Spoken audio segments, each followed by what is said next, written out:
What's up, bitch?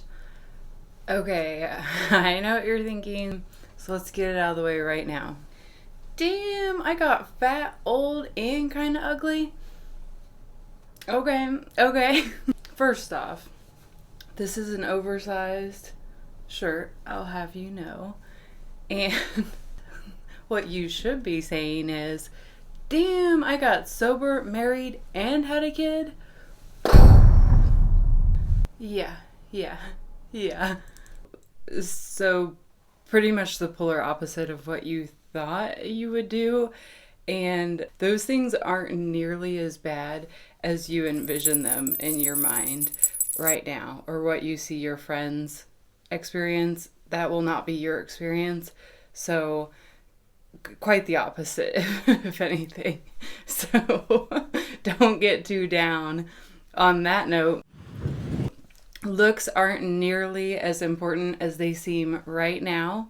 See, I know that's hard to understand right now because right now you're already reaping lots of benefits based solely on just how you look. So you're basically being conditioned to believe that looks matter so much more than they should. So don't be so superficial. Looks aren't everything. But by all means, enjoy your ultra super fast metabolism while it lasts. Enjoy your slaps on the wrist, your reduced sentencing, your second, third, fourth, and 50th second chances that people dole out to you. Enjoy the random, overly nice, overly helpful strangers that you encounter. Enjoy all the invitations, enjoy all the events, enjoy all the deep fried delights, enjoy your young, youthful body. Okay, I sound old as fuck right now, but really enjoy your youthful body because it will not last forever. You can trust me on that. Enjoy it all while it lasts. So start to open your mind up to the possibility of longevity. You live far longer than you believe you will. I'm middle fucking aged right now. I'm 38. In the grand scheme of things, looks are very fleeting and superficial. So start opening yourself up to more meaningful connections with people and being a good person from the inside out. And you're thinking, people aren't treating me better just because of how I look. That's not true. But I know because you don't realize it yet. But right now, you're a straight asshole. So don't sleep on cultivating inner beauty. It's not too early to start on that. Are you listening?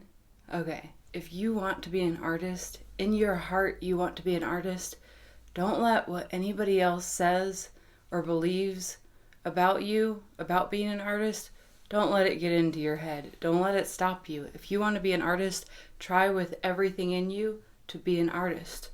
Don't listen to anybody who tells you you can't do something. Don't let their limitations and their fears become your fears and your limitations. If you feel called to do something in your heart, go for it. Do it. And then decide for yourself through doing and through experimenting what your own capabilities, passions, and limitations are. Don't do things just because other people are or aren't, or because they say you should or you shouldn't. Also, take the time to yourself to get in tune with what you feel called to do.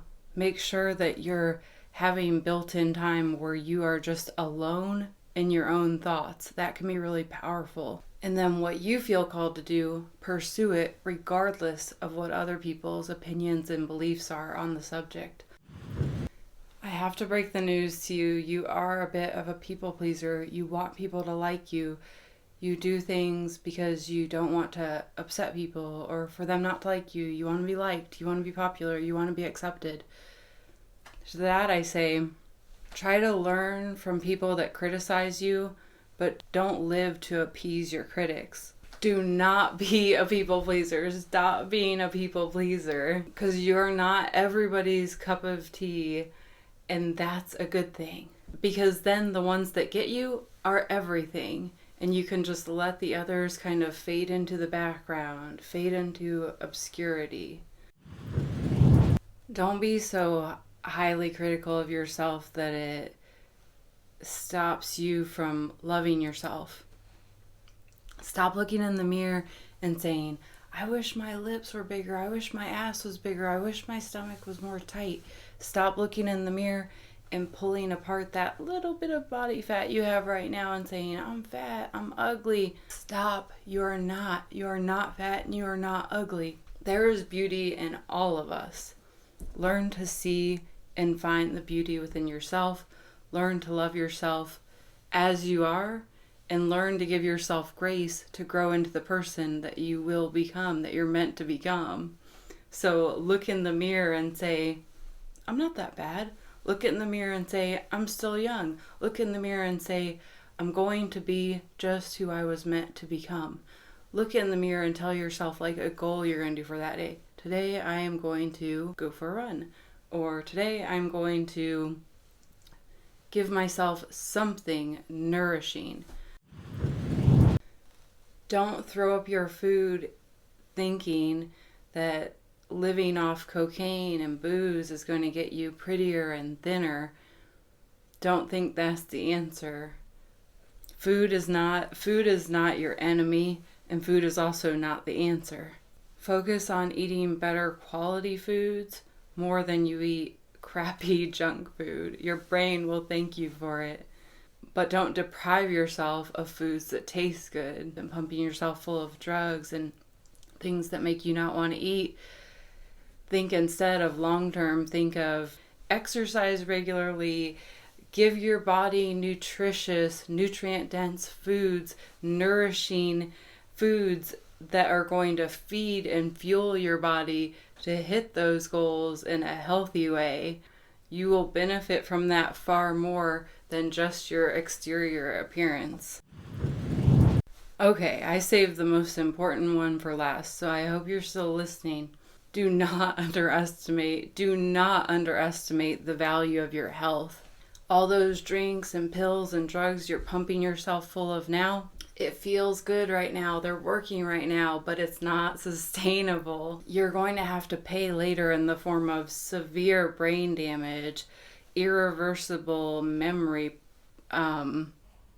case in point, irreversible memory issues, tons and tons of injuries that would not have occurred had you not been doing drugs and alcohol. Example, would you jump out of a moving car if you weren't drinking or high? Would you jump out of a 4-story building if you weren't high? You're going to have to pay for that in the long term. You're going to have a lot of injuries, including head traumas, overdoses. Drugs and alcohol are quick fixes. You never really fully escape or gain any real freedom until you quit drugs and alcohol. I know that's hard to believe that you even will quit one day or that you'll even want to quit. Right now, drugs and alcohol seem like your be-all, end-all, like a trusted soldier that you can count on. It's like your favorite secret weapon that nobody understands the true power or potential of. But, and this is a big one, you're like a Dr. Jekyll, Mr. Hyde case. Under the influence, you're a force to be reckoned with. Even under the influence, you do some astounding things. You even manage to escape death like a cat with over 50 lives. Right now, you're the life of the party. But when the party dies down, you're never more alone, more miserable, more trapped, more caught up in the mix and the drama. You can't see anything else past the drinks, past the drugs, and you get trapped there for a really long time. 14 years to be exact. But when you finally sober up, and you will, that's when your true potential begins to awaken. Not instantly. The first 1 to 2 years, it's real rough. I can't sugarcoat that. You fall in and out. You have a hard time staying sober. It's normal. Know that it's normal. Sometimes you even feel like in your sobriety, you're going backwards. As you're trying to go forwards, you feel like you're going backwards. That's all part of starting to clean up the destruction and wreckage that your addiction has caused in your life and the life of others. You have to start repairing all that damage. It can be overwhelming. That's the first couple years is heavy. It's hard. It's a lot to to tackle. But after a few years, you start to gain your footing. And I guess what I'm trying to say is, don't wait so long to start unlocking your true potential. Don't wait so long to realize that the drugs and alcohol, it's really just the adventurous, adrenaline-fueled version of somebody who goes home every night and sits on the sofa and binge eats and scrolls endlessly until they pass out.